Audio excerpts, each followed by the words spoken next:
السلام علیکم ناظرین کرام، نئی ویڈیو میں آپ کو خوش آمدید کہتے ہیں۔ سکندر سلطان راجہ مکمل طور پر ہوش و حواس کھو بیٹھے ہیں اور یوں لگتا ہے جیسے پاگل ہو گئے ہیں، سر چکرایا ہوا ہے۔ چند دن پہلے مجلس وحدت المسلمین علامہ راجہ ناصر عباس جعفری کی جماعت، چند دن قبل انہوں نے الیکشن کمیشن کے خلاف ہائی کورٹ سے رجوع کیا تھا کہ 14 دن کے اندر آئین کے مطابق فارم 45 اور 47 ویب سائٹ پر اپلوڈ کرنے ہوتے ہیں، جو کہ ابھی تک نہیں ہوئے۔ چنانچہ وہ عدالت میں گئے، وہاں اس پر سماعت ہوئی۔ اس کے بعد الیکشن کمیشن گھبرایا ہوا تھا کہ سپریم کورٹ سے ہمارے خلاف کوئی حکم نہ آ جائے، چنانچہ جلد بازی میں ان کی جانب سے فارم 45 اپلوڈ کیے گئے۔ پھر وہ جو ریاضی کے قوانین تھے وہ بدل گئے، جو پورا ڈرامہ دنیا نے دیکھا، وہ میتھ کی دھجیاں اڑتی سبھی نے دیکھیں۔ 507 کو 007 کر دیا گیا، 1 کو 9 بنایا گیا، 378 کو 1378 بنا دیا گیا۔ پھر کسی پولنگ سٹیشن پر اتنے ووٹ ہی نہیں تھے جتنے ایک ہی امیدوار کو ووٹ دے دیے گئے۔ تو اتنا مذاق اڑا کہ اس کے بعد میمز کا ایک سوشل میڈیا پر سیلاب آ گیا۔ اب اتنی بے عزتی ان سے برداشت نہیں ہوئی الیکشن کمیشن سے۔ اب ان کو غصہ آیا اور غصے میں انہوں نے فیصلہ کیا کہ علامہ راجہ ناصر عباس جعفری اور یہ MWM والے ہوتے کون ہیں جو ہمیں چیلنج کریں، ہماری بے عزتی کریں۔ ان کی ایک سیٹ ہے جو NS37 کرم سے انجینئر حمید حسین جیتے ہیں، تو ان سے سیٹ واپس لیتے ہیں، ان کو سزا دلواتے ہیں۔ اس کے بعد پیپلز پارٹی کے ساجد حسین توری جو کہ ہارے ہوئے ہیں، ان سے ایک مہینے کے بعد جبکہ نوٹیفیکیشن بھی ہو چکا ہے، قومی اسمبلی کا کارڈ جاری ہو گیا ہے، انجینئر صاحب حلف بھی لے چکے ہیں، اس کے بعد ریکاؤنٹنگ کی درخواست آ گئی ہے کہ یہاں دوبارہ گنتی کرنی ہے۔ اب وہ والی واردات جو فیصل آباد میں ڈالی گئی، PTI کی سیٹ چھینی گئی، لودھرا میں سیٹ چھینی گئی، اب ایک مہینے بعد ریکاؤنٹنگ کے نام پر یہاں پر بھی یہی سب کچھ کرنے جا رہے ہیں۔ اب الیکشن کمیشن کا کہنا ہے کہ 50 سے زائد پولنگ سٹیشن پر ریکاؤنٹنگ کی جائے۔ اب کہانی کیا ہے؟ پیپلز پارٹی کے امیدوار ساجد توری نے 2013 میں 29,000 ووٹ حاصل کیے، 2018 میں انہوں نے 21,000 ووٹ لیے، اور اب آپ کو پتہ ہے انہوں نے کتنے ووٹ لیے؟ 54,000۔ وہ کیسے لے لیے؟ جھرلو پھیر کے، ٹھپے پہ ٹھپا لگا کے۔ جو امیدوار 2013 میں 29,000 اور 2018 میں 21,000 ووٹ لے رہا ہے، جبکہ 2024 میں PTI جو ہے وہ کلین سویپ کر رہی ہے اس وقت، حالانکہ نشان نہیں تھا اس کے باوجود بھی، لیکن اب جعلی ووٹ ڈال کے، ٹھپے پہ ٹھپا لگا کے پیپلز پارٹی کے توری صاحب نہیں جیت پا رہے، اور مجلس وحدت المسلمین کے انجینئر صاحب یہاں پہ جیت جاتے ہیں، 4,000 ووٹوں کی وہ لیڈ سے جیتے ہیں۔ تو اب منصوبہ یہ ہے کہ ان کو ہرایا جائے۔ غصہ اس بات کا ہے کہ مجلس وحدت المسلمین ہمارے خلاف کورٹ میں کیوں گئی؟ ابھی بھی کورٹ کے اندر یہ کیس لگا ہوا ہے، انہوں نے ہمارا مذاق بنوایا ہے، ہم تو پہلے ہی گندے تھے، ہم پہلے ہی عوام کے سامنے ننگے تھے، اب تو مزید ہی ہمارے کپڑے اتر گئے ہیں، ہم مزید ننگے ہو گئے ہیں، پوری دنیا میں ہمارا مذاق اڑا ہے، لہٰذا ان کو سزا دینی چاہیے۔ تو اس حد تک معاملات جا چکے ہیں، اس حد تک یہ پاگل ہو گئے ہیں۔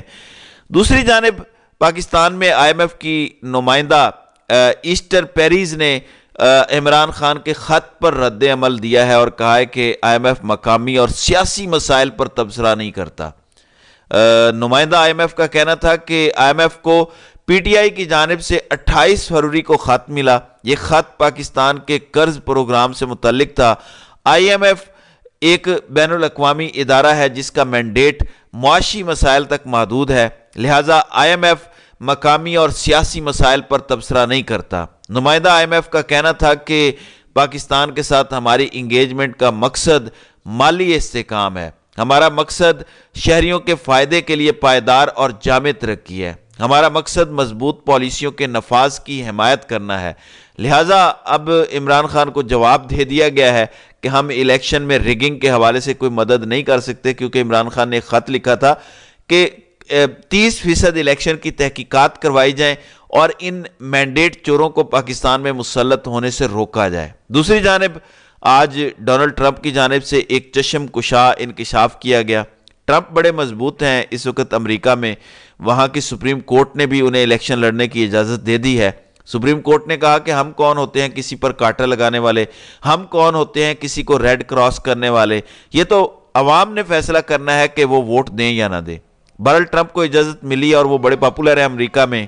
آج ڈونلڈ ٹرمپ نے بڑے اہم انکشاف کیے ہیں۔ میرے پاس یو ایس ٹوڈے کی ایک خبر ہے کہ false claim, Trump said World Trade Center attack did not happen in speech, کہ ڈونلڈ ٹرمپ نے اپنی تقریر کے اندر کہا ہے کہ یہ جو ورلڈ ٹریڈ کا اٹیک ہوا تھا، جس کا الزام اسامہ بن لادن پہ لگا، جس کے بعد افغانستان میں امریکہ داخل ہوا، اس کے بعد جو کچھ عراق، سیریا، لبنان اور لیبیا میں کیا گیا، پورے مڈل ایسٹ میں ایک تباہی مچائی گئی، یمن کو تہہ تیغ کیا گیا، تو ڈونلڈ ٹرمپ کا کہنا ہے کہ ایسا کچھ بھی نہیں ہوا تھا۔ ورلڈ ٹریڈ سینٹر ایک فالس فلیگ آپریشن تھا، یہ امریکہ کا اپنا آپریشن تھا اور مڈل ایسٹ میں گھسنے کے لیے یہ ڈرامہ رچایا گیا اور اس کے بعد اتنی تباہی کی گئی۔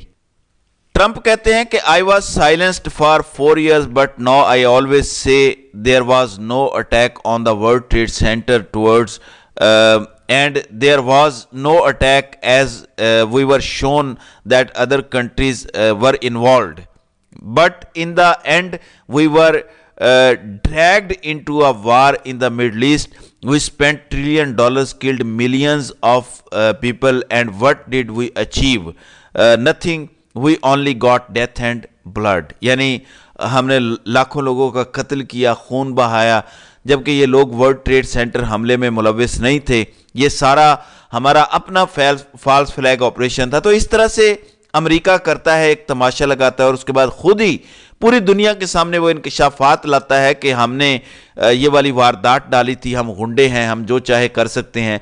اسی طرح سے پاکستان میں جس طرح کا ایک رجیم چینج کیا گیا، پھر اس کے بعد 9 مئی کا فال فلیگ کروا کے سارا الزام پی ٹی آئی اور عوام الناس کے سر تھوپا گیا، اور اس کے بعد جس طرح کی ظلم کی داستانیں رقم ہوئی ہیں، یہ بھی کبھی نہ کبھی سامنے ضرور آئے گا۔ آنے والے سالوں میں مزید پتہ چلے گا کہ امریکہ کے کہنے پر کن کن ہینڈلرز نے یہ سارا کچھ کیا، یہ سارے نام اور یہ سارے کردار جلد ننگے ہو جائیں گے۔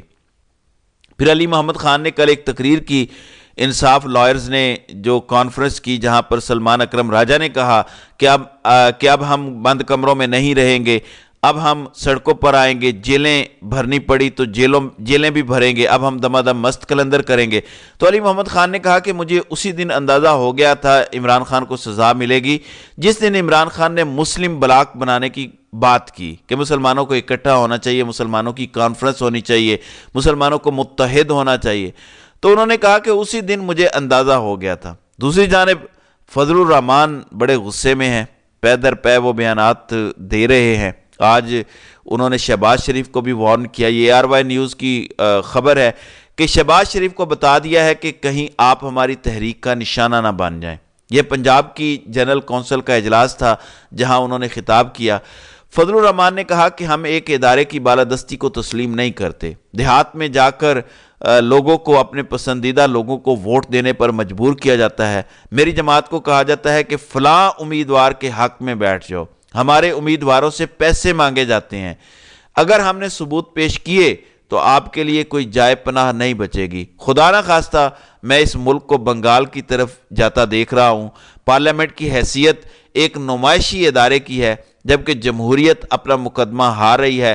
دھاندلی سے پارلیمنٹ بنتی رہے گی تو اہمیت کھو بیٹھے گی۔ ہمیں جمہوریت کے مطابق تسلسل سے چلنے کیوں نہیں دیا جاتا؟ پارلیمنٹ اپنی مرضی سے لائی جا رہی ہے تاکہ مغربی مفادات کا تحفظ کرے۔ جمہوریت کو کفر قرار دینے والوں سے ہم لڑ رہے ہیں، لیکن ہمیں دیوار سے لگایا جا رہا ہے۔ حکمرانوں سے توقع مت رکھیں، یہ اپنے مرنے سے پہلے اپنی غیرت دفن کر چکے ہیں۔ امریکہ کے افغانستان اور فلسطین میں گھٹیا کردار کے بعد کس منہ سے وہ حقوق کی بات کرتا ہے؟ امریکہ کو معلوم ہے کہ یہی لوگ ہمارے لیے مشکل پیدا کر سکتے ہیں۔ ہم صرف پارلیمنٹ میں نہیں، باہر بھی مشکلات پیدا کر سکتے ہیں۔ ہمارا منشور محکوم لوگوں کی آواز بننا ہے۔ تو انہوں نے شہباز شریف کو وارن کیا کہ شہباز شریف کہیں تم ہماری تحریک کا نشانہ نہ بن جاؤ۔